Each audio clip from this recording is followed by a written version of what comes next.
بسم الله الرحمن الرحيم الحمد لله والصلاة والسلام على رسول الله أما بعد. As it relates to the topic about Ramadan, there is the ayat of the Quran in Surah Fatir. ثم أورثنا الكتاب الذين اصطفينا من عبادنا فمنهم ظالم لنفسه ومنهم مقتصد ومنهم سابق بالخيرات بإذن الله. This ayat is talking about three categories of Muslims. Allah mentioned we made an istifa, we divinely chose the people we gave the book to, meaning the people in Islam. Allah mentioned from the people in Islam is the one who was zalim li nafsihi, he's oppressive to himself. And then from them is the middle group, the ashab al-maymana, the muqtasid. They're in the middle.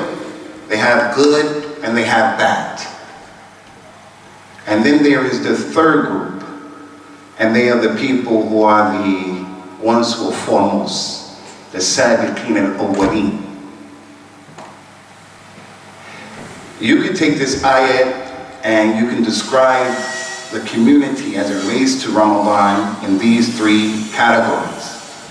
There is a person who when Ramadan comes to him, he sees Ramadan as being thaqeel, it's heavy, he doesn't want it. Many people don't even know Ramadan is right around the corner because they're not connected to their deen. There are people who are like that. They party, they get high, they hang out, zina, khamr, may Allah help us, gamble. They do that before Ramadan, and when Ramadan comes, they don't like it because the Ramadan puts a habs on you. You have to stop eating, you have to stop following the hawla like that. So they see Ramadan as a heavy daif, a real heavy guest. I don't know if you know a guest who when he comes to your house, it could be your sister, your brother-in-law, it could be someone, but when they come to your house, you can't wait till they leave because the children are wild, they break your stuff. The parents don't say to the kids, stop doing that. They just run around watching. There are people like that. Some people look at Ramadan like that guest. They wanted to hurry up, not come, get away. The second group of people are those in the middle, and they're the majority of the people. The person who's muqtasid, he's in the middle. He likes that Ramadan is coming, and he looks at Ramadan the way he looks at the hadith of the Prophet sallallahu alaihi wasallam. "Man kana yu'min billahi wal yawmil akhir falyukrim dayfahu." Anyone who believes in Allah, the last day, give al-karam and ikram to your dayf. It's a part of al-iman. Billahi wal yawmil akhir. I know situations where some of our shabab, they are so off the hook and so off the meat hinges, so much inhiraf in their behavior now that they will steal money from the guest who came to stay with them for 3-4 days. Can you imagine that? Being a person who was not always a Muslim, I didn't know about ikram al-dayf until I became a Muslim. Mixing with Arabs and mixing with everybody who's a Muslim. No matter where you come from, we have that thing about honor your guests. So many people are like that. We believe in Ramadan and when it's come, we're ready, inshallah. But the challenge with this group, and it's most of us, inshallah, the challenge with this group is, although you're going to do the ikram of the dayf and the i'tiraf of the fadl of the dayf, the Ramadan is going to be the same Ramadan from last year. It's that same Ramadan. At-taqleed and adat and not taking care of the furus. That's how it is. We're going to do Ramadan, but we're not going to do that Ramadan of the first group. The sabiqun al-awwalun, those people who when they look at Ramadan, they can't wait till Ramadan gets here. They can't wait. It's that guest. They're not going to wait until just suddenly Ramadan is here. They're going to fast in the month of Sha'ban. They're going to do what those Salaf used to do. the month, before the month. 6 months before Ramadan, they made dua. Allahumma sallim lana Ramadan wa sallim Ramadan lana wa tusallimuhu lana mutakabbala. They used to make dua 6 months. And then after Ramadan, they made dua 6 months. So the Ramadan of the Nabi sallallahu alayhi wa sallam is the Ramadan alladhi nastahdifu. That's the Ramadan we have to try to be on. Not the Ramadan of Abu Usamah, not the Ramadan of Fulan or Allan, but the Ramadan of the Nabi. So, in making an attempt to address this issue, I want to address something that I think is critical, and I hope it's beneficial, and that is, before Ramadan, inshallah, we have the issue of as-salat. I don't know his name. I don't know your name. I don't know you, brothers. I don't know you. But I'm absolutely sure I can say, wallahi, billahi, tallahi, everybody here knows people who don't pray.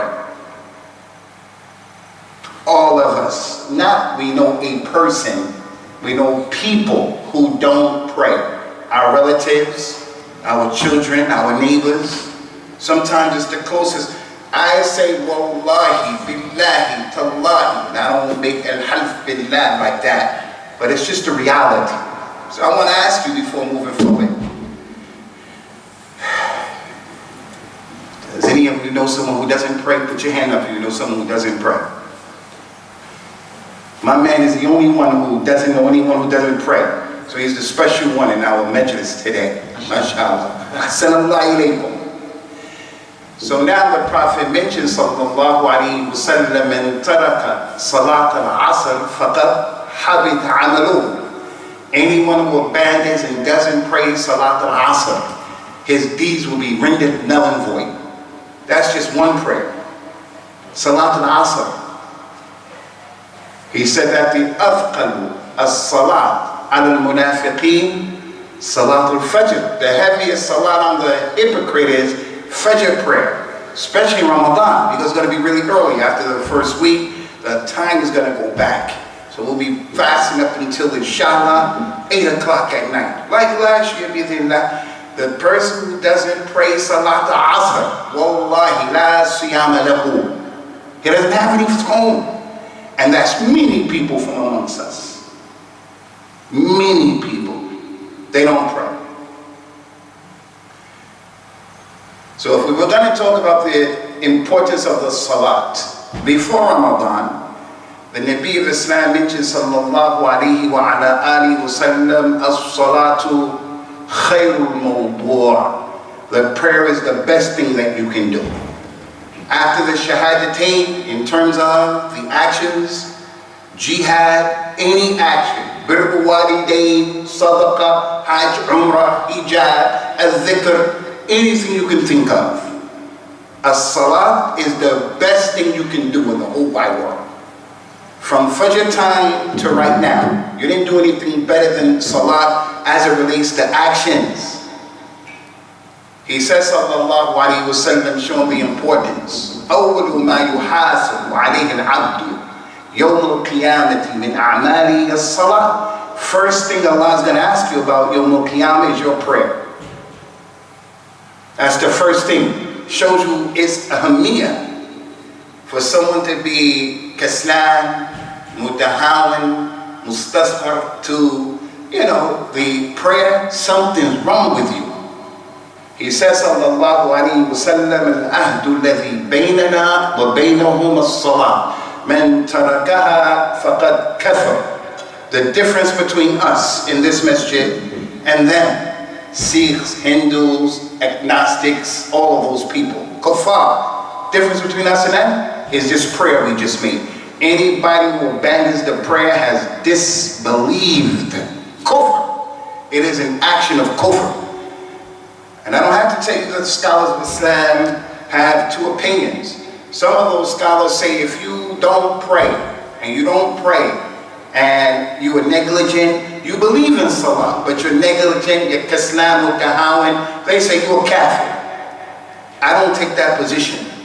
Because to take that position is a tough position. We'll be making takfir of a lot of Muslims. Half the ummah, a third of the ummah, don't pray. Our ummah doesn't pray. I don't know where the Shaikh comes from. He looks like he's from the Sham. I don't know where you guys come from. But if you take your finger and you put it on the Islamic world, the Arab world, the Muslim world, you pick it up, your finger's going to drip blood. Why? We are an ummah that doesn't pray. That's one of the reasons. We are an ummah where we have neglected this prayer. The mother and father may pray, but the children don't pray. And I want to say this. If you are married, how many of you are married? How many of you are? Are you married? I see that's why you're looking like that, man. You got to smile. Ibtasam, yeah. If you have a child who, when the adhan comes and he gets off of the computer, his phone, TV, and he goes or she goes, makes wudu and prays on her own, makes sajda to shukr, lillah. Because that is not the normal child of the Muslims today. The parent has to say, get up and pray, go and pray. Did you pray? Put that PlayStation down. Do it now. If you don't do that, they're going to let the salah come and go. One of the great scholars of Islam, Imam ibn Hazm, in the book of Imam At-Thahabi, Kitab al-Kaba'ir, and Imam At-Thahabi brought the chapter of Tariq al-Salah. And Imam ibn Hazm said, I don't know any sin after shirk and murder that is bigger than a person allowing the salat to come and go and he doesn't pray. It's from the Akbar al-Kaba'ir. And it's something that's normal with us. So the people of the hellfire will be asked the question, Ma salakakum fi saqar? Qalu lam nakum min al-musallin. How and why did you guys end up in the hellfire? They're going to say we were those who didn't pray. We wouldn't get up for Fajr, Dhuhr, Asr, so forth, so on. So before I talk to anybody about Ramadan, which is important, we want to talk to you about the importance of Salah. Because if you don't pray and your Salah is passing you by, all your relatives is compromising your Ramadan. The Imam, I'm the Hakim of my house. I'm responsible for my wife and for my children. And I give dawah ila Allah. But in giving dawah to Allah, does that mean I'm flying around with the malaika? I'm flying around with the malaika. I ain't flying around with no malaika. I have the same challenges that you people have, especially with my children. Same challenges. Hey boy, get up and pray. And when he makes wudu, I gotta go back and make sure he made wudu. Because if I leave for the masjid, he may just throw water around and jump back in the bed. Didn't even pray. That's the condition of our ummah. And that's why I find it a bit amazing sometimes when we see the khatib, when we see people talking and teaching, and they're talking about important issues like al-jihad, al-jihad. Wallahi, we believe in jihad. And we won't put that under the cover, we won't hide anything about our religion. But at the proper time and place, and we explain it the right way. Al-Khilafah, that is important as well. And no one's against the Khilafah who's a real Muslim. But if we're talking about these big issues of Islam and people are not praying, the question is, when will the help of Allah ever come to the community? When? A people who don't pray, a community that doesn't pray, a family that doesn't pray. I want to ask you again, no hands. Those of you who are married, you got wives, you have sisters, you have mothers, fathers, you have first cousins, you have relatives who you know. They don't pray. They don't pray.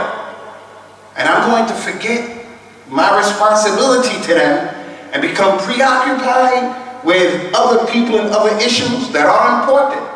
But what about my own situation?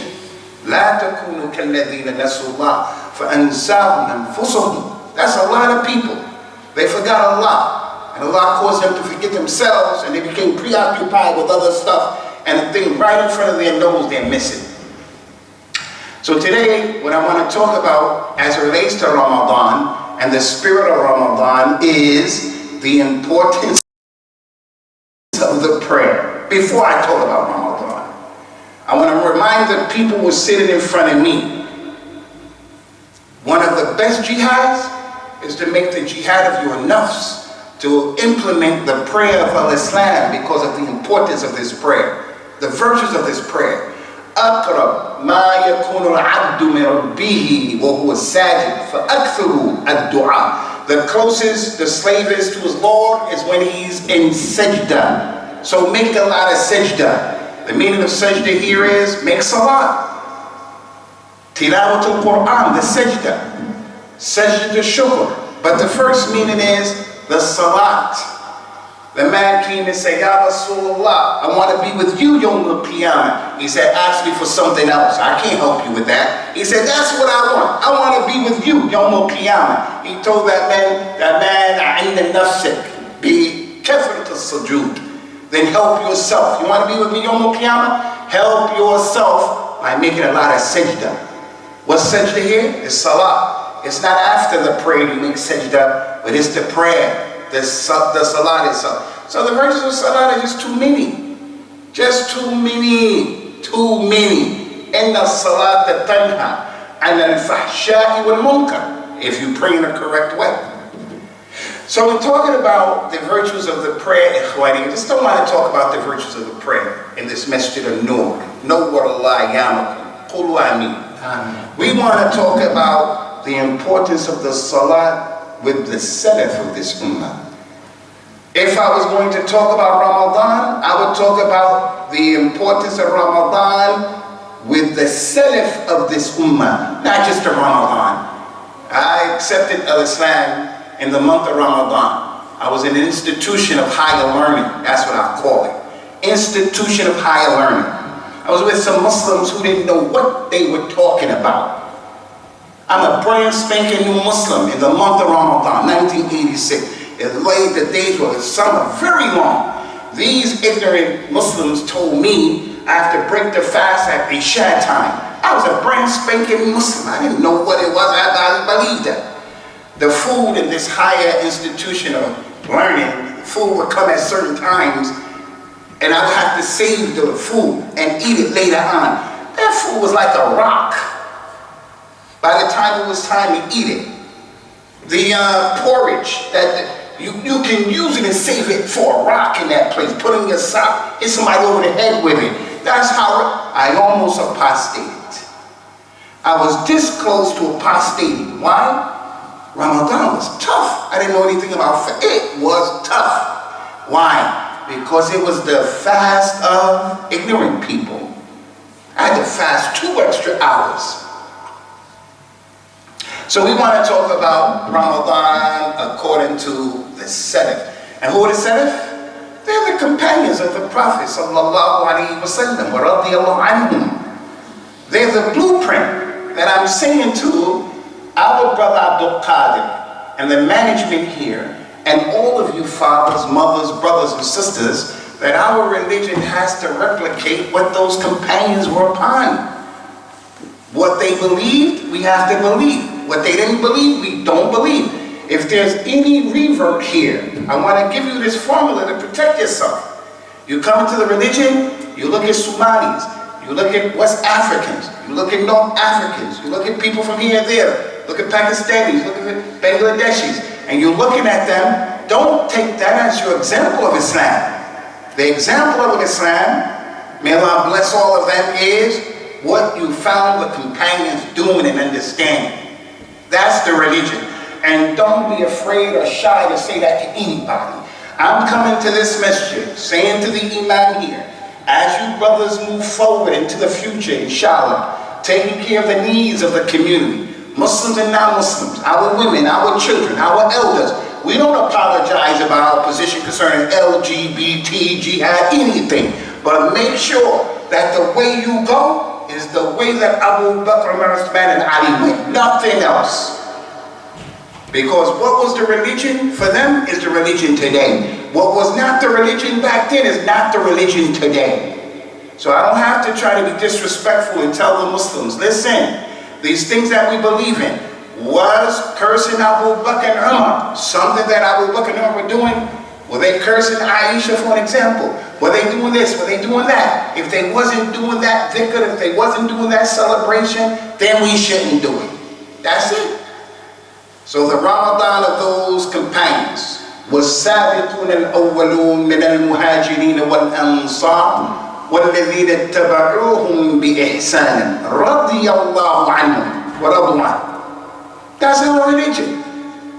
The first vanguard of Islam from the companions, the Muhajirin and the Ansar, and those who follow them in ihsan. We don't follow them when they make mistakes. Companions make mistakes.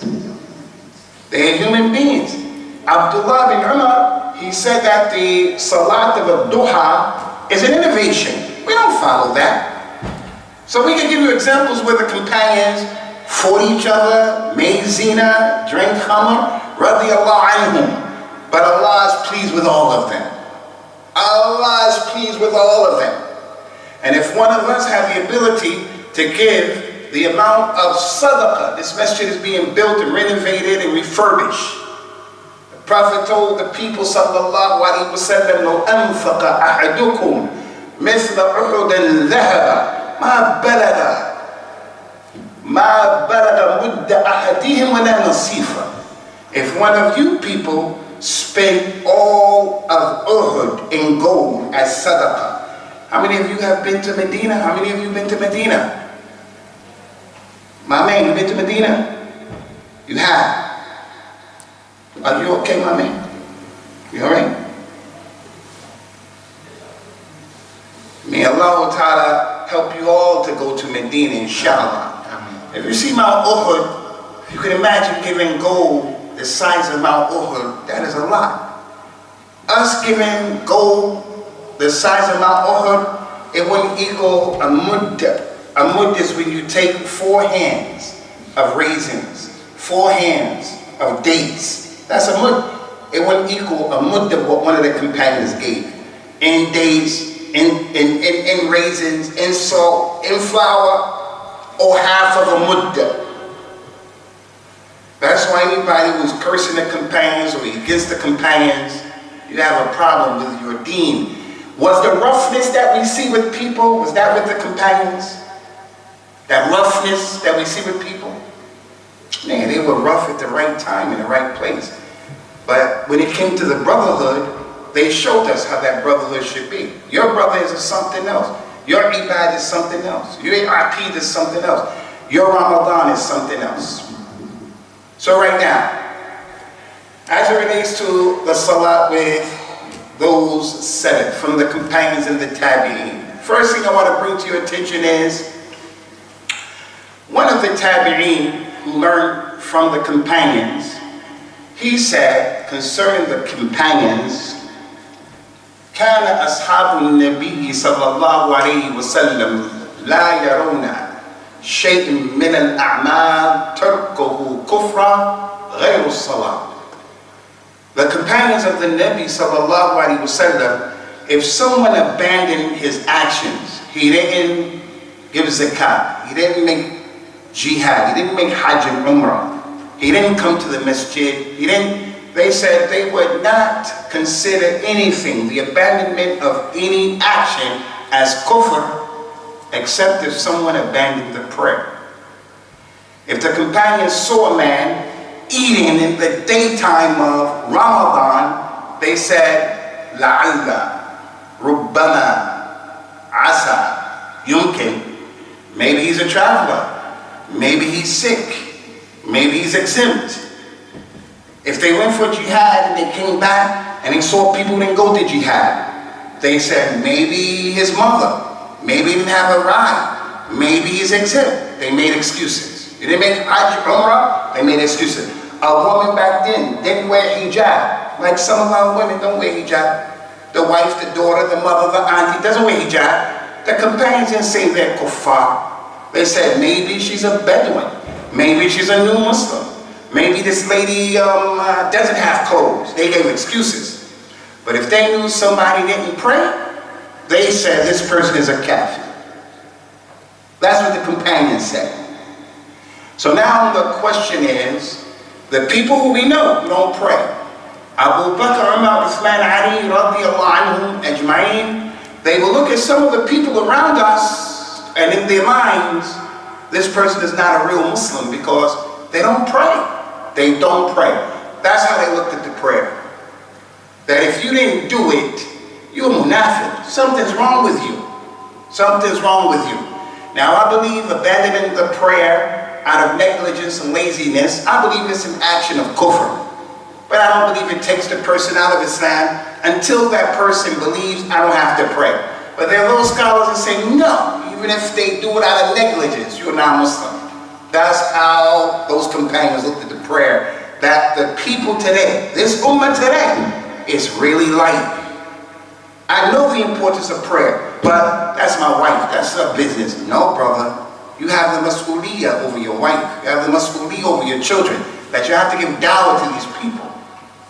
Second issue is one of the great scholars of Islam, also from the Tabi'in. His name is Ibrahim al-Nakha'i. The Hanafi madhab owes a great debt of gratitude to this man. To this man who learned from Abdullah ibn Mas'ud more than anyone else. May Allah be pleased with him. And Imam Abu Hanifa, his teachers, learned from Ibrahim al-Nakha'i. Tremendous scholar in Islam. He said about the people during this time, كانوا إذا أتوا رجلا ليأخذوا عنه العلم نظروا أولا إلى صلاته ولا صمته. He said that the people in the past, before they would go and take knowledge from anybody, they go to Bukhara, they go to Egypt, they go to Sham, wherever they went, Al-Iraq, when they got there, before they would take knowledge from any sheikh, they would first look at his prayer and they would look at his samt. His samt is, does he eat with his right hand? Does he drink with his right hand? Does he give with his left hand? And so forth and so on. Is he a person who smiles at the Muslim as opposed to giving him that face? They will look at issues like that. They will look at, before sitting for any knowledge, they want to see his prayer. Why? Because if the man is negligent about his prayer, he's going to be negligent about the other aspects of his life. Someone comes to borrow money, they come to get married, you got to look at that prayer. You know, today, these banks who are robbing people for money, some of these big banks, Wells Fargo, right now in America, right now, a bank closed its doors and they stole a lot of money. People can't get their money back. Those are thieves. They call it white-collar crime. White-collar crime, where they robbing people for their money. But you know what the Prophet said about stealing, sallallahu alayhi wa sallam?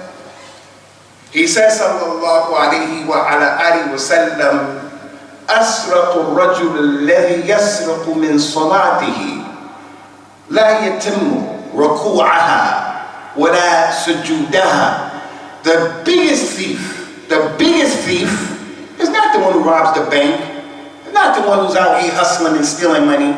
It's not white collar crime, blue collar crime. He said the biggest thief in Islam is the one who steals from his prayer. He doesn't bow correctly. He doesn't do sajda correctly. He's just moving to say, I prayed. No. The Prophet was sitting there. A man came into the masjid and said, he went and he prayed 2 rak'ah very quickly with no discipline. He came and said, Assalamu alaikum ya Rasulullah. He said, Wa alaikum assalam wa rahmatullah. Go back and pray. You didn't pray. He went back and prayed quickly. Assalamu alaikum ya Rasulullah. Wa alaikum assalam. Go back and pray. 3 times. When he came the 4th time, he said, that's what I know. That's all I know. And then he proceeded to tell him, if you want to pray, make a good wudu, and then face the Qibla, and then say Allahu Akbar, Allahu Akbar, and then read what's easy for you, the Quran. Then say Allahu Akbar, then go into ruku' and stay there relaxed, and then say Sami Allah, and he went through the whole prayer. The shahid min al-kalam, you prayed but you didn't pray. You wore hijab but you're not wearing hijab. You fasted but you didn't fast. We don't want to be those people. You made Umrah and Hajj, but you didn't make Umrah and Hajj. We don't want to be those people. وَمَا كَانَ صَلَاتُهُمْ عِنْدَ الْبَيْتِ إِلَّا مُكَاءٌ وَتَصْدِيًا. That's what Allah said about the kuffar of Quraysh. They used to go around the Kaaba, sometimes naked. They would go down. Allah said their prayer at the Kaaba was nothing but clapping and whistling, because they didn't have the Tawheed of Allah, because they wasn't Muslims. Even the sincere wasn't. They prayed, they made tawaf, but you didn't really make tawaf. You don't want to be those people. So the biggest thief in our religion, Ikhwani, is the one who steals from his prayer. He doesn't do it right. Listen. Someone comes to you in order to borrow money from you or to marry your sister or your daughter. You're going to ask some pertinent questions. Your responsibility, your mas'uliyah. Which university did you graduate from? Okay. What's your job? Okay. What's your family and where they come from? Okay. Do you drink khamr? Have you been married before? And you ask those intelligent questions. Now listen, someone comes to marry, you say, does he drink khamr? Yeah, he drinks khamr, and he hangs out with people who do that. We're going to say, no, can't marry my daughter. And what is his opinion about LGBT? They say, he's from LGBT. We say, no, he ain't marrying my daughter. Another question they want to ask. They want to ask this guy. Does he smoke weed? Does he get high? Yes. No, he ain't marrying my daughter. When in reality, leaving off the prayer is worse than all of that. Leaving off the prayer is worse than LGBT, is worse than drinking khamr, smoking weed, is worse than all of that. Because leaving off the prayer is an action of kufr, disbelief. And those things are kaba'ir. Nonetheless, they're not kufr, as long as a person's not making istihlal. So you see our community, the tasawwur, the way we look and view the issue. Which one is greater? A guy who wants to marry your daughter, who's LGBT, or a person who doesn't pray? Many of us will marry our daughter to this relative who doesn't pray, or this brother who has a PhD or is a doctor. Many of us would do that. When in fact, this person is doing lesser than him. This is where our community is, with how we envision the prayer of Islam. Number 3, and there are many examples. Number 3, the Dajjal. The Prophet said that the biggest fitna of Bani Adam is the fitna of a Dajjal. And we're living in a time in which there is a lot of kadhib, and the Dajjal is the chief kadhab. The hadith of the Prophet says, sallallahu alayhi wa sallam, إِنَّهُ يَأْتِي أو تَأْتِي عَلَى النَّاسِ سَنَوَاتٍ خَدَّعَاتٍ. The years are going to come to the people that are the years of deceit, where what you hear and what you see is not real in most instances. What the media is saying, what the khatib is saying, giving khurafat, fake hadith, weak hadith. Some people claim they're on the sunnah, but that sunnah they're on is not what the Prophet brought, sallallahu alaihi wasallam. Make tanfir of the sunnah from your shiddah. What are you talking about? You people are the ones who are doing what the companions are doing? This rough and tough approach to Islam? What are you talking about? These are the years in which the Dajjal is going to come out. And he's going to say to the people that he's Allah. And there will be people who will believe that. Because so much lying will take place that lying becomes adi. Adi is just normal. Lying. A bunch of lies. That's why the Prophet told the people, sallallahu alaihi wasallam, kafa bil mar'i kadhiba and yuhadditha bi kulli ma sami'a. It is enough for a man to be considered a liar if he speaks about everything he hears. Because if you speak about everything you hear, you're going to hear the truth and you're going to hear falsehood. So when you speak about everything, you're going to speak what's not true. So we have to have the ability to weigh what we hear and what we're going to speak about. And don't just hear something and talk about that to the people. Especially as it relates to fitna and drama, like in the community, and especially as it relates to people. As it relates to people, our brothers and our sisters. So the issue of Ad-Dajjal, the Kadhab, is a liar. Let us look at this issue of Ad-Dajjal. One of the great scholars of the Tabi'een, his name is Tawus. Tawus was from Yemen. He was a tremendous scholar. He was from Yemen. He had a son. If Tawus' son prayed, rahmatullahi alayhi, he would ask his son, did you inculcate the dua that the Prophet taught us, sallallahu alayhi wasallam, at the end of your prayer? So there are three very important prayers that we have to put in our prayer before you say Assalamu alaikum wa rahmatullah, Assalamu alaikum wa rahmatullah. And we constantly have to develop our prayer. I came into Islam in 1986. I should not be praying the same prayer that I prayed in 86. At 86, I didn't know anything about Rafa al-Yadayn. I'm just following the people. But as I move forward, I have to start learning. The Prophet got on the minbar, 3 steps, faced that way, and he prayed in front of the companions. He would take 3 steps back off of the minbar, take a step to the right and make sajda, and then get back up there, and then got back down and said Salaam alaikum. He got on the minbar and told the people, Sallu kama ra'aytamuni usalli. Pray the way you just saw me praying. Now pray ala kayfikum. Pray the way you want. Pray the way your mother said. Your imam, your madhab, your masjid, against the madhab. But as long as the madhab is a method to, a method to get to the truth, no problem. But when the madhab goes against the Quran and the Sunnah, we don't follow the madhab. Pray the way, and those companions, they watched him. And just as every other issue of Islam, they relate to us how he did it. خُذُوا عَنِّي مَنَاسِكَكُمْ. Learn from me al-Hajj. Someone came right now and said, Shaykh, here's a tazkirah, here's a visa, ticket, visa, ticket. Go and make Hajj. Go and make Umrah. Many people don't know what they're doing, although it's a rukn from the arkan of Islam. So we have to continuously develop our prayer.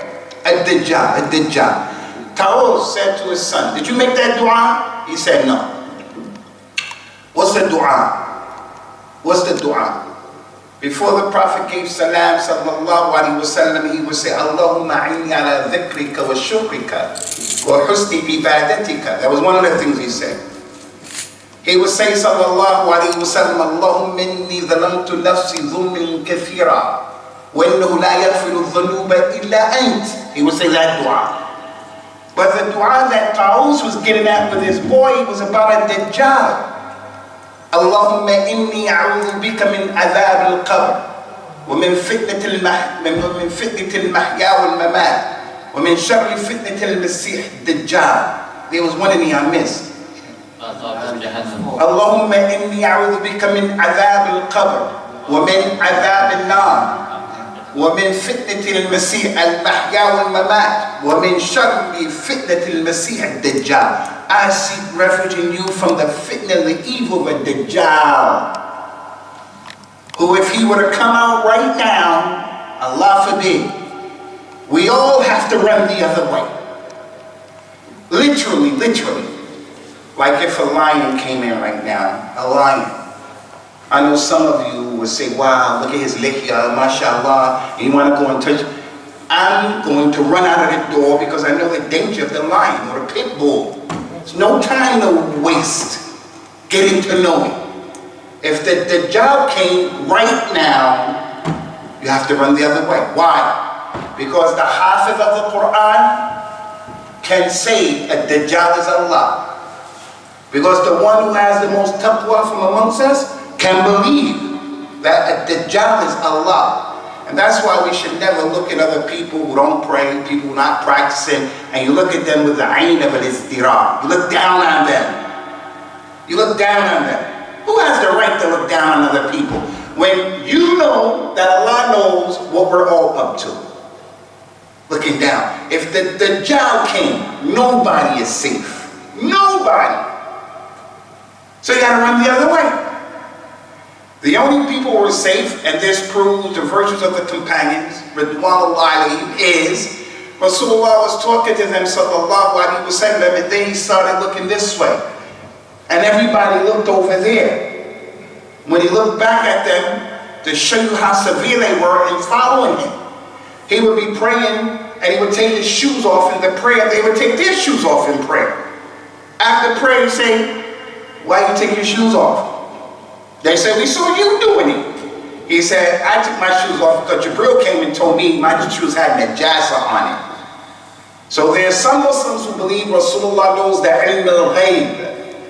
He's hazard nazar. That means omnipotent. He's everywhere. He's with us right now. He's in Mogadishu right now. He's in Brooklyn, New York right now. He's everywhere. He knows the unseen. So why would he ask the people, why did you take your shoes off if he knew everything? Why would he ask that question?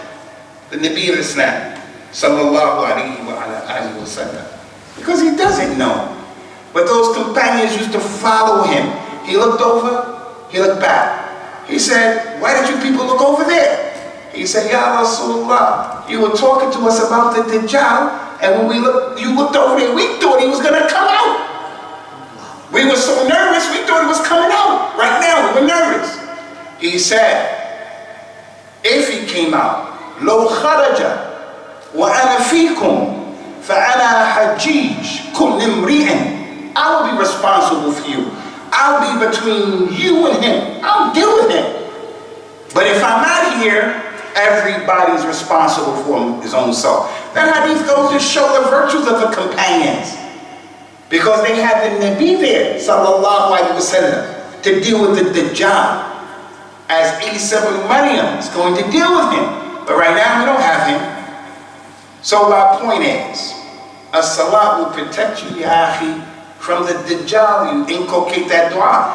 Tawus would say to his son, hey boy, did you make that dua? He said, no. He said, do your prayer then. Your prayer is good if you don't make that dua. If you don't know it, or even if you know it and you don't make that dua, it's the sunnah to say that dua. But that man told his boy, repeat your prayer. Teaching his son the importance of salah and the role that it has and it plays in protection of a Dajjal. Anybody from us did that? 17th Friday was St. Patrick's Day. Did anyone from amongst us sit down, tell our kids, look, St. Patrick is a lie, it's kidding. Everything about these people's ayat is kufr, or shirk, or dhulm, or fisk, or fahisha, or kevin, all of it. Everything. But the Muslim sends his kid to school in green, St. Patrick. He believes in that. Leprechauns. 4-leaf clovers bring good luck. Did the Muslim take time to say to his kid, listen, let's read the reality of this man, St. Patrick. One fist, fujur. Fujur. Did the Muslim take time to tell his kid, St. Patrick? Saint means a wali. But our religion said, Allah inna awliya Allah, la khawfun alayhim wa lahum yahzanun. Alladhina amanu wa kanu yattaqun. That's the wali in Islam. We don't have kuffar awliya. We don't have non-Muslim awliya. And that's why when non-Muslims die, they can be famous, they can be rich in this country, in America. When they die, a lot of people from our ummah, we don't know how to deal with that stuff. Some of us make dua, some of them say they're in Jannah, some of them make sajda. We don't know. But the Salaf, issues like salah, the Dajjal didn't play around. Last point I want to make about Dajjal, Ikhwan, this is really important. Listen to this. Listen to this. The Nabi of Islam sallallahu alaihi wasallam told us that if and when the Dajjal comes, when he comes, he's going to be on the earth for 40 days. 40. How many did I say? 40. How many did I say over there, man? Good job, my brother. Good job. Shaikh, come here, man. Come. Good job. Arabic, English. How do you say 40 in Urdu? Anybody know? Just want you to remember, 40 days. How many days, my man, in the chair? 40 days. 40. The first day when he comes will be like a year. 365 days, like a year. The second day he comes, it's going to be like 1 month, 29, 30 days. The third day will be like 1 week, 7 days. And the subsequent 27 days or 37 days will be like our time right now. The Prophet said, Allah is the time. He stretches it, shrinks it. يُقَلِّبُ اللَّيْلَ وَالنَّهَارِ Allah, لَا تَسُبُّوا الدَّهْرِ فِإِنَّ اللَّهَ هُوَ الدَّهْرِ Allah, don't curse the time and stuff. Allah is in control of the heavens and all that stuff. When the companions heard that, their question was, Ya Rasulullah, if he comes in the first day is like a year, second day is like a month, third day is like a week, and the 37 subsequent days are like these days. Ya Rasulullah, kayfa nusalli? How do we pray? How do we pray if the first day is like a year? How do we pray was the most important question to them. I want a job. Can I go to Jummah here while I work here? I have a new job. Hey, I have to pray. So can we work around? I leave early, I leave late, I take a shorter break. The Muslim's gonna say, can he pray at that job? Can't be at no job that doesn't let him pray. He's at a job that he can never go to Jummah. If he came and asked me, can I stay there? I say to him, Ya akhi taqillah, fattaqullaha mastata'tum. Fear Allah. But you gotta leave that job at some point. You can't stay in that job. I would be irresponsible if I said, leave the job today. I'm not gonna tell him that. I'm gonna tell him. I'm going to tell you, you can't stay in that job. If in the balance is you can't pray. Kufrun billah. And the Prophet says, sallallahu alaihi wasallam, whoever misses 3 Jum'at in a row, his heart will be stamped. He can't tell ma'ruf and munkar and stuff like that. And so you'll find him coming to the table with all of the kaba'ir. He makes zina, he get high, uquq al-walidain, he's a sadiq, he's a kadhab. Everything is with him. Everything. Because he can't distinguish what's right, what's wrong. And then when Ramadan comes, it comes and goes. And he's zalim li nafsi. Owe people money is a problem. One of the reasons, he missed 3 Jum'ahs in a row. So the point here is, the companions, the salaf, and the prayer. Today, the people will say, at the job first day, 1 year, second, come on man, are you serious? Well, what happens if the World Cup is on that day? Will the World Cup be extended? That's how we want to ask questions. Natafalsif, with the falsafa. Like the ayat, Ar-Rahmanu ala al-Arsh istawa. Where Allah is, where He is, and what He does, what He doesn't do. The companions, when they heard those ayat, they didn't say how, why, when, where. Istaslamu. They just, and that's why, listen, Umar radiallahu anhu, Rasulullah said, none of you truly believes until you love me more than you love yourself, and you love all of your family. Umar said, Ya Rasulullah, I love you more than everybody except myself. I love myself. He said, Umar, you don't believe. Just like that, without thinking. What? He said, isn't I love you more than myself. Where did that come from? Where did that come from? That came from an iman that is deep, that people understand. The deen is against your culture in that thing. It's against your culture. It's against your madhab. It's against your iman. It's against your point of view. It's against your masjid. You have to be mustaslim. Don't ask a lot of those unnecessary. Did the companions ask those questions? Did the companions ask those questions? We look at our shabab and our ummah today, and they have this philosophical approach to the aqeedah of Islam. Who Allah is, who Allah isn't, what He does, what He doesn't do. And it came from the people of ilm kalam. No, the companions were not on that. So it's not the religion today.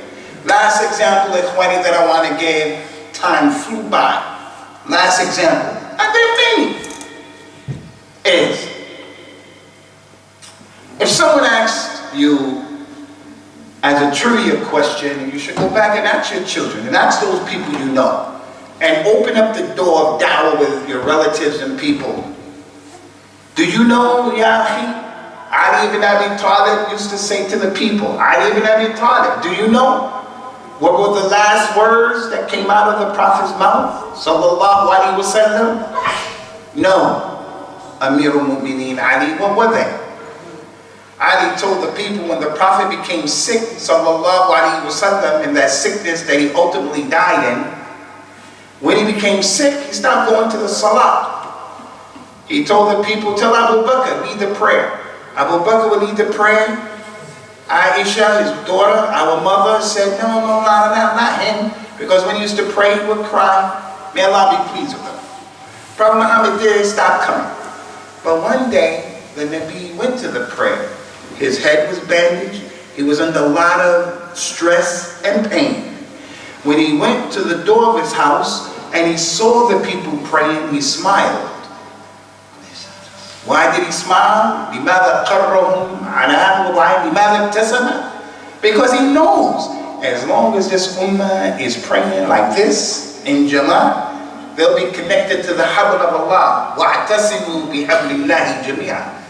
Anytime the Prophet had a problem, he would pray. Anything that bothered him, at the battle of Badr, anything, he would pray. Ask Allah, help the situation. So he went to pray. When he got into the line, the people started going to get Abu Bakr's attention. They said, but Abu Bakr used to pray, he didn't look around. Like some of the people today when they pray, undisciplined. You prayed, but you didn't pray. Juma, he gets up for a sunnah or whenever, you're walking out the masjid, and he's looking at you like this. And he's praying. He's praying. He's praying, he doesn't know when you pray, the Nabi used to look at the place of sajda. When he made ruku', they said that his bowing was so that if you put a piece of glass on his back, it wouldn't fall. He didn't bow like that. He didn't bow like that. When he made sajda, he put his hands and his feet a certain way. Prayer is not that thing you just learn it and you do it from your mother and your father.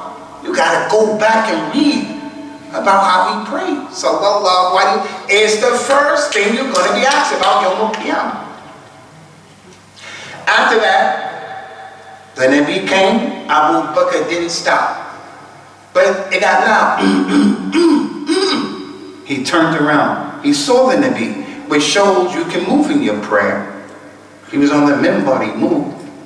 He said, kill the two evil things, the snake and the scorpion, if you're praying. But the madhab will tell you, if you move 3 times, you don't have prayer. If you move 3 times, he took 3 steps up, 3 steps back, went to the right, blah, blah, blah. What are you talking about? He would pray and go pick up his nephew, his grandchild, Usamah. Aisha would come and knock on the door while he's praying, would go back and open the door and move back up. So if you have to move, it's permissible. Rasulullah led the prayer. After that, he became sick again. What were the last words of the Nabi sallallahu alaihi wasallam after he became sick? He lost consciousness and the people became nervous. When he woke up, they looked at the situation. He told everybody who was there, as-salat, as-salat, wa ma malakat aymanukum. Take care of the prayer, take care of the prayer, and take care of your right hand possession. Your slaves, your children. And he lost consciousness. The companions were nervous. Wow, he lost it. It was heavy on them. He opened his eyes the second time. He could have told these people, he could have told them anything, what they needed to know. He said, sallallahu alaihi wasallam, as-salat, as-salat, wa ma malakat aymanukum. He lost consciousness. He woke up a third time. What do you think he said? As-salat, as-salat, wa ma malakat aymanukum. And then he died, sallallahu alaihi wasallam. So al-hikmah is putting things in their proper place. وَضْعُ الشَّيْءِ فِي مَحَلِّهِ الْمُنَاسِبِ. The most important hikmah is putting your tawheed and your ibadah lillah. That's the ahkam shay that you can do. The opposite of hikmah is dhulm. Dhulm is putting things in the wrong place. Treating the imam as if he's a regular person. Treating your mother and father as if they're your little kids. Treating the kafir as if he's the Muslim and the Muslim's the kafir. Treating the scholar with no respect. Treating the leader of the Muslims with no respect. Treating the popo, the police. The police, I'm from America. Those police will kill you if you're African American in America. Lying government there, they will kill you. So when they stop me, I'm just going to be aggressive with them? No, I got hikmah. It was the hikmah of the Nabi sallallahu alaihi wasallam that the last words came out of his mouth were repeated 3 times, and they were the same words telling the ummah the importance of this issue. As-salat, as-salat, wa ma malakat aymanukum. He said about this prayer, if the person's prayer in salahat faqad anjaha wa aflaha, he'll be successful. If he does his prayer, all of his other deeds are going to be okay. His Ramadan is going to be okay. His zakat, his fast, everything's going to be okay. Has a knock-on effect. So in concluding, because my time is up, in concluding, inshallah, Ramadan is important. And Ramadan, as the Quran said, it is for the purpose, لَعَلَّكُمْ تَتَّقُونَ, so that you can learn and you can practice and you can know at-taqwa. But the salat is more important than that.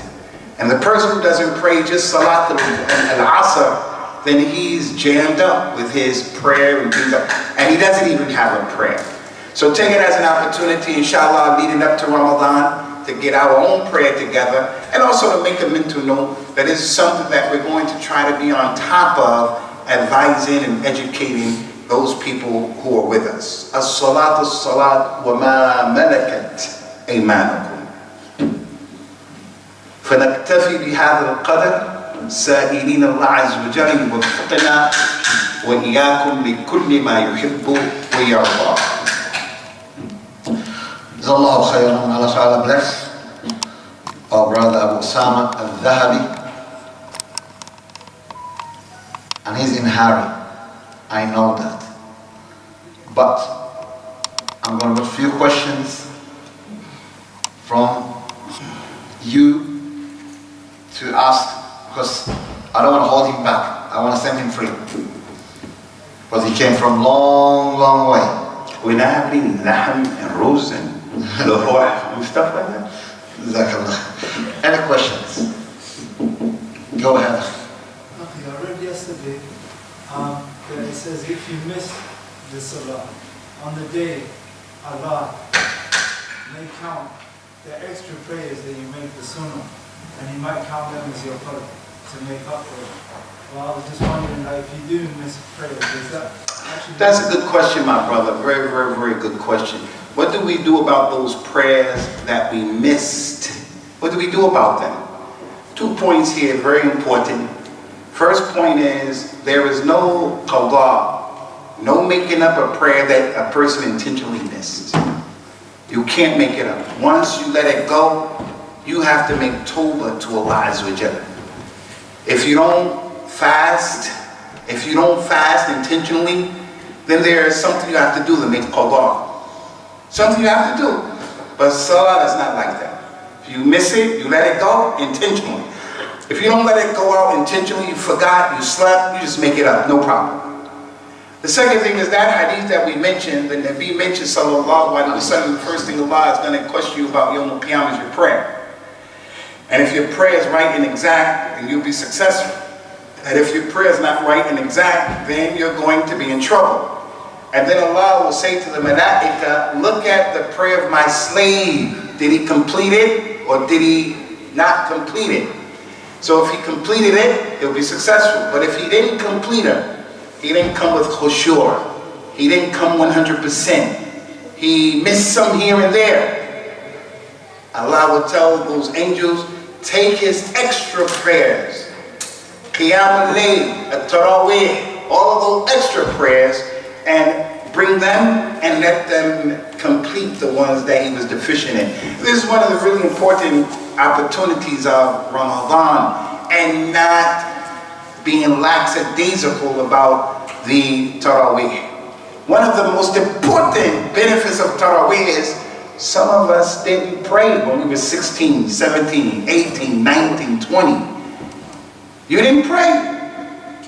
How are you going to make up for those prayers? As for the madhab telling you to go and try to make them up, you can't even figure out how many you lost. No such thing. Make as many sunnah prayers as possible, like the Taraweeh, something you do every day for 29 days, 30 days, inshallah. So that's the answer, my man. Jazakallah khair. Ahmed, before you. Muhammad said, how do you pray in the 1 year? He told the people when they said to him about the Dajjal, sallallahu alaihi wasallam, how do we pray? He said, qaddiruha taqdira. Try to figure it out to the best of your ability. At-Taqdir. Well, Fajr is from here to there. We got to figure it out. Dhuhr is here. Asr is here. But you do the best. Saddidu wa qaribu. Do the best that you can. Because it's extraordinary circumstances. Does that mean this year you still only pray 5 times? You only pray 5 times. And this hadith of the Dajjal is one of the hadith that help people to know what to do. It's a hadith that helps the people know what to do who come from Norway, who come from Alaska, 6 months daytime, 6 months nighttime. That's what Allah said in the Quran, وَنُنَزِّلَ عَلَيْكَ الْكِتَابِ تِبْيَانًا لِكُلِّ شَيْءٍ. We revealed this book, the Quran, explain everything. We don't need kuffar to tell us about no deen. They can tell us about medicine, they can tell us about this, technology, no problem. But about our deen, we don't need you to tell us about animal rights. We don't need you for that. Our religion told us everything we need to know. So did it happen during the time of the companions, radiyallahu anhum, that they were in a place 6 months daytime? Anybody been to Alaska here? Anybody been to Norway? I've been to Alaska, man. No, Alaska, it doesn't get dark for 6 months. There's no maghrib. There's no maghrib. So when they break fast, it's daylight. Norway is similar. Norway, the days are long. Last year they fasted Ramadan. I think they had 2 hours to break their fast. Some crazy, some miraculous thing. Miraculous thing. But it just goes to show, as we mentioned, قَدِّرُوهَا تَقْدِيرًا. فضل الذي بعد. Khalid. The question is, I want to know about prayer in terms of Safar, Salat Safar. Kam yawm wa tul, yani kam kilometer? Concerning the ruling of salat when you're traveling, a lot can be said. How many days can you do it is one of the most ikhtilaf issues in Islam. It's one of the most ikhtilaf issues in al-Islam. But generally speaking, I want to remind you of, number one, the Prophet mentioned sallallahu alayhi wa sallam, inna Allah yuhibbu an tu'ta ruhusuhu kama yuhibbu an tu'ta azaimuhu. Azaimuhu, the azima. Allah loves it when you take advantage of His concession, just as He loves it when you do the azima. The azima is the thing from His awamir and His nawahi. Make wudu, pray, give zakat, hajj, umrah, wear hijab, and don't drink khamr, don't do. Allah loves it when you do those things. And the same way that He loves those things, the companions never said, Ya Rasulullah, how does Allah love? No, Allah doesn't really love. The companions didn't say that. He loves in the way that befits His majesty. Be quiet. So just as He loves you to do those things, He loves it when you take advantage of the rukhsa. So in Islam, you have the salat of al-khawf. Half of the Muslims pray with the imam, one rak'ah, and the other ones are looking for the enemy. Khudhu hidrakum. And then after they finish, the second half pray and they look for them. Umar say, Ya Rasulullah, we're strong now. We don't have to worry about this and this, that. The Prophet told Umar sallallahu alayhi wa sallam, Innaha sadaqatun tasaddaqa rabbukum alaykum biha. Fakhudhu sadaqata rabbikum. That's a sadaqah, man.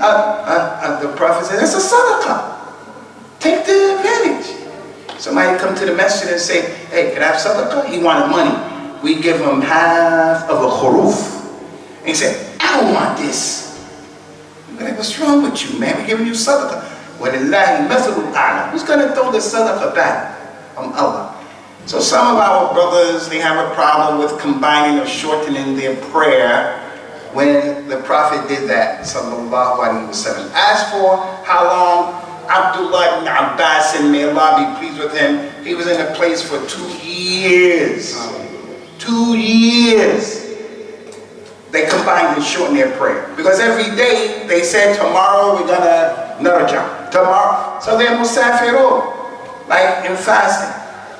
وَمِنْ كَانَ مَرِيدًا أَوْ عَلَى سَفَرٍ فَعِدَّةٌ مِنْ أَيَّامٍ أُخْرَى. يُرِيدُ اللَّهُ بِكُمُ الْيُسْرَ وَلَا يُرِيدُ بِكُمُ الْعُسْرَ. So last Friday I was in Leeds. Very quickly, I was in Leeds. I woke up Friday morning, it was snow all over the place. I said, I'm not going to Fajr in this. I called the shore, I said, listen, if it stays like this, we're canceling the Jummah. But the sun came out and a lot of snow melted, but it was a lot of snow. When I went to the masjid was packed out. Why was it packed? Because the kids didn't go to school, because the non-Muslims were fuqaha. They said the kids go home, it's dangerous. You may get hit by a car, you may slip, it's just dangerous. Fuqaha, fiqh. But the Muslims say, let's go to the masjid. No, you don't have to come to the masjid. I'm going to be in the masjid because I'm the imam, right? But you don't have to come, you don't have to come, you don't. Go home and enjoy yourself. Go home and enjoy yourself. So this thing out here goes back to the whole issue of just having fiqh in the religion and fahm. And yuridillahu bihi khayran yufaqihu fi ddin. There's different ikhtilaf. Shaykh al-Islam ibn Taymiyyah took the best position in my opinion. He said, you go at the urf of the people. The urf. What the people consider to be a trip, a safar, then that's what it is. Because some people say this meaning kilometers, this people say this meaning, that meaning, that. And there's no real dalil on that. Rasulullah went to Tabuk. Rasulullah went to Mecca. Rasulullah, when he was traveling, as soon as he went out, he started combining, started shortening. Sallallahu alayhi wa ala alihi wa sallam. The ayah said, خُذَ الْعَفُوَ وَأْمُرْ بِالْعُرْفِ وَأَعْرَضْ عَنِ الْجَاهِلِينَ. خُذْ الْعَفُوَ, forgive the people. وَأْمُرْ بِالْعُرْفِ, take the culture, the urf. So what do the Muslims of London, if you travel from Acton to our Heathrow airport, how long is that? How many minutes usually? 45 minutes. 45 minutes? Well, from one part of London to another part, it could be an hour and a half, 2 hours. Do the people of London say that's a trip? No, they don't say that. So although it may take 2.5, 3 hours, don't combine it short. Because the Muslims don't see that in their urf as a trip. But coming from Leeds to London, we see that as a trip. So be careful of these takdirat. You can only wipe on your hoofs if they stay up on your foot and you can walk 100 meters. Where'd you get that from? You can only wipe on your hoofs if they are leather. You can only wipe on your hoofs if they don't have holes in them. Where'd you get that from? But this is what the fuqaha al-Islam, the scholars, they introduce these things for different reasons.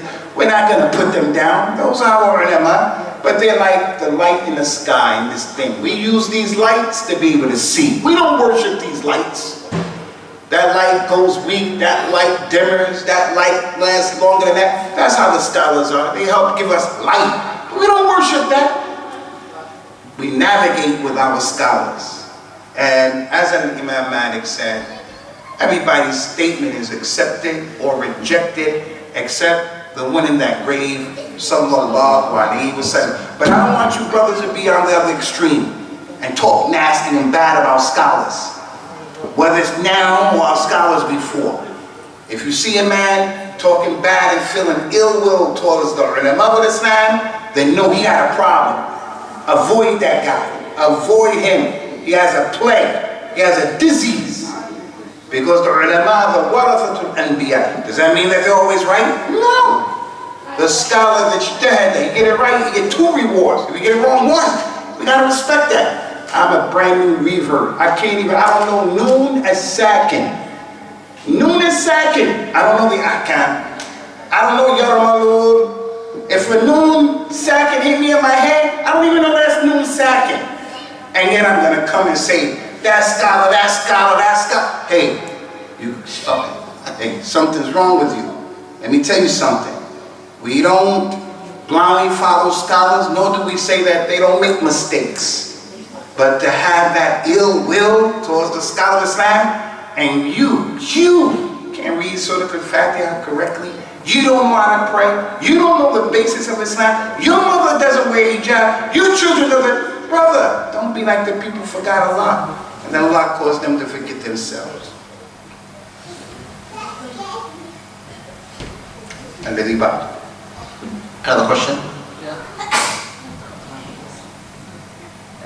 Abdullah, go on. I needed to ask a question. It's about the janaza issue. You know, like when someone wants to pray janaza, and then if the person misses out the janaza, would he like repeat the janaza? What happened, my main man Abdullah? What happened in the janaza? Like He forgotten, he came late, like he joined, and the imam was already praying. He started the prayer. Yeah. And then maybe like 1 or 2 takbiras, he missed it. What is he going to do? A person, whether it's the janaza prayer, whether it's Salat al-Eid, whether it's the Jummah prayer, whether it's the 5 prayers, if it's a Salat of a Jama'ah, the Prophet told the people, sallallahu alaihi wasallam, إِذَا أَتَيْتُمْ إِلَى الْمَسْجِدِ فَعَلَيْكُمْ بِالسَّكِينَةِ وَالْوَقَارِ فَمَا أَدْرَكْتُمْ فَصَلُّوا وَمَا فَاتَكُمْ فَأَتِمُّوا. When you come to the masjid to pray, come calm and easy. Don't come running. Even if they are in ruku', don't go running.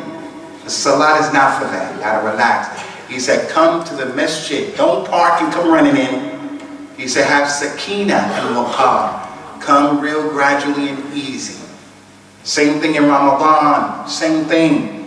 Abdullah bin Umar used to break his fast in Ramadan, and then the adhan would go off for Maghrib. The adhan would go off, and he would break his fast, and he ate calmly. And that doesn't mean to be extreme. And we get our wives to cook a lot of food, and you just eat, and then you miss the prayer. But if it happens, sometimes he wouldn't rush. So come to the masjid with ease and calm. Whatever you caught of the prayer, then finish. If it's 4 rak'ah, you caught 2, then get up and make the other 2. If anything you miss, whatever you miss, just make it up. So the way the prayer is, if it's 3 rakats, you make up 3. If it's 4, you make up 4. For the janazah, 3 takbirat. If you came on the last takbir, the imam says salam alaikum, then you stay there and you do the 3 takbirat. So just make it up, Abdullah. You understand? You understand? That's for any prayer that we make in the jama'ah. That you have to, as he says, sallallahu alayhi wa sallam, innama ju'ila al-imam yutamma bihi. The imam has been made to be followed. Follow the imam in al-Islam. Don't be on that fawda. Is the imam ma'soom? No, he's not ma'soom. But we have to, community-wise, my family has to listen to me. Am I perfect? No. I invite you brothers to my house to have some food. And while you're sitting at the table, my wife comes to the door and says, "Oh, brothers, you need to get Abu Usamah right, because Abu Usamah, he da da da da da da." If my wife did that to me, that's a problem. That's not the way you correct this situation. And none of you would accept that as a father and a husband. None of you. But when it comes to other people, we lower the standard. It becomes okay. Let's just treat them anyway. Any imam. So the imam has been made to be followed. Jazakallah khair. Any other question? Inshallah then. What's your name, my brother? Ahmed. You're the best student here, Ahmed. Fadli, Ahmed. It's very difficult for your brothers to Salah, and they've been neglected by your parents. I'm saying you have to take some help. Parents always on their phone, anything, and when you call them to Salah, they don't go. And you can't give them dawah, because then they get angry. Who gets angry? The kids or the parents? As the ayah of the Quran is clear, عُدْعُ إِلَى سَبِيلِ رَبِّكَ بِالْحِكْمَةِ وَمَوْعِظَةٍ حَسَنَةٍ وَجَادِلْهُمْ بِالَّتِي هِيَ أَحْسَنُ. Give dawah with wisdom, putting things in the right place, and speak to them in a nice way, and give them a nice, argue with them in the best way. So the other ayah said, بَلَ الْإِنسَانُ عَلَى نَفْسِهِ بَصِيرًا. Each person knows his situation. I can't say to Ahmed, to the Shaikh, the Zaim of Asham, I can't say, do this with them. You know your kids better than me. You know your brothers and sisters better than me. So there's one brother, for an example, from amongst them who, if you told him, I'm going to give you £5 a week if you do your 5 prayers of Fajr, he'd be like, okay, that's all he needs. That's what works with him. The other one wants the PlayStation. You can't use that PlayStation for an example if you don't do your prayers. Just everything is different, because our children are different. All of them are different. So everybody has to figure out what works in his unique situation. What works for me may not work for somebody else. I have some children who, if I just look at them like this, they get it together. All I have to do is look at him or her. So if they're in someone's house, I just look at them. Some of them, if I look at them, they don't stop. I gotta do like this. And they don't stop. And then there are some who, I gotta get them home. And then it's hammer time. Hammer time. You guys too young to know about hammer time. But that's what time it is. Because they all different. And that's how it is with your relatives and the people under your what's the name. But what we cannot do, Shaykh, is leave them. كُلُّكُمْ رَاعٍ وَكُلُّكُمْ مَسْئُولًا رَعِيَّتِهِ. All of you are responsible, shepherds over your people. You're going to be asked about it. So give them dawah. It's not your job that they do it. It's not your job to be agreed. But it is our job to give them dawah, man. And I want to ask a question, not in a judgmental, derogatory way, but who can be with a woman, for an example, who doesn't pray? Who can be married to a woman who doesn't get up to pray? And who can be married to a man who doesn't pray? Who? But many people today, because the standard of what the companions left It came down. So as a da'i, khatib, we have to recognize that, man. We have to give and deal with people based on that reality. Can't deal with our community like we're dealing with Abu Bakr and Uthman, because I'm not Abu Bakr, and I'm not Umar, and I'm not Uthman. Coming out to the people rough and tough. Everybody's a mubtadi. Everybody's a kafir. Everybody's no good, except him and his crew. And if you watched around him, there are many people who won't pray around him. He himself never prays Fajr on time. Never. But we have Husn al-Dhan, and we believe everybody's praying. He doesn't pray Fajr on time. But looking and judging people in a nasty way. He's against this, he's against... Come on, man. Come on. One of the great scholars of Islam, I'm glad I thought about this, Shaikh Nasruddin al-Albani, rahimahullah ta'ala, is not ma'soom. I don't agree with everything that he said, anybody else. But if you want to learn how to pray, he has one of the best books that you can buy called The Prophet's Prayer Described. And he brings a dalil of why you do this, why you do that. Sifatu Salat al-Nabi, I would advise you to get that book. It's in English. The other thing about Al-Albani is Al-Albani said to this community, if you people establish the Khilafah in your homes, Allah will establish the Khilafah in the earth. Everybody establish the Khilafah in his home. And Allah will establish the Khilafah in the earth. Some of us want to establish the Khilafah in the earth, and it's not in our homes. People are not praying, people are not wearing hijab, people are, so many issues. And we ask Allah Ta'ala to help us divinely, inshallah. Last question, young man.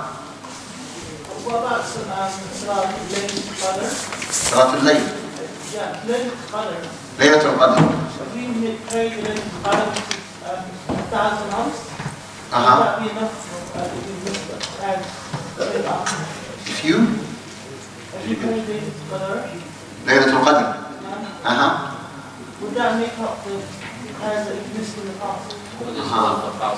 Concerning the fact that Allah Ta'ala told us that Laylatul Qadr is khayr than 1,000 months. If a person is praying Laylatul Qadr, then that's equal to about 80 years. That's a day you can't miss, man. To make up for what you missed. And it's not cool what we see from some of the people who come to the masjid, and that is on the 27th of Ramadan, the people come and they pack the masjid out, and we get mad and say, we don't know if this Laylatul Qadr or not. And you're true, we don't know. We don't know. But if the people chose that 27th only, then it's better than nothing. And that's what some of the companions, they used to swear and say it's on the 27th. So we're happy that the Muslims come on the 27th. But we want them to know it could be 21, 23, 25, 27, 29. You should know that. You can't emphatically state it's 27. But ajabin from our brothers. Wait, how do you know it's the 27th? Brother, why are you so rough and nasty like that? What kind of da'wah is that? Now don't get me wrong. Sometimes you gotta be rough and tough. Do you believe in LGBT? Wallahi, I don't believe in that stuff.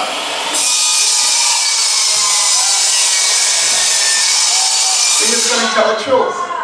We're just going to tell. But many of these other things that are going on, take it easy, akhi. As the Nabi said, Inna fikum munaffirin. Inna fikum munaffirin. Inna fikum munaffirin. From you are those people who run the people away.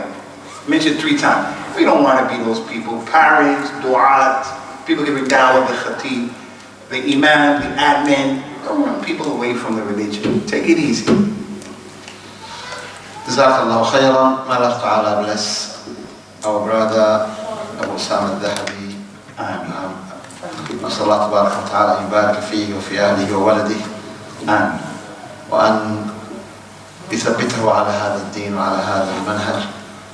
وجزاكم الله خيرا. Inshallah, we are finishing here, and after Maghrib, inshallah, we'll get the second lecture. Now we can go and have your tea.